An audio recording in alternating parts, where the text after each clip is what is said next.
आपण पाहत आहात कराड टुडे न्यूज।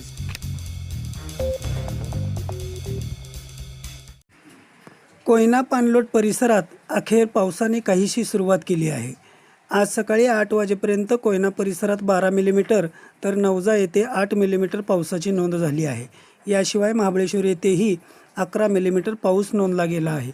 आत्तापर्यंत कोयना परिसरात 35, नवजा परिसरात 87 तर महाबळेश्वरला 37 मिलीमीटर एकूण पावसाची नोंद झाली आहे। सध्या धरणात 13% पाणीसाठा शिल्लक असून 8.5 TMC उपयुक्त पाणीसाठा आहे। गतवर्षी आजच्याच दिवशी कोयना धरणात 32 TMCहून अधिक पाणीसाठा झाला होता, तर धरणाच्या पायथा विद्युतगृहातून विसर्गही सुरू करण्यात आला होता। दरम्यान कराडसह परिसरातही आज सकाळपासून पावसाच्या हलक्या सरी कोसळू लागल्या आहेत।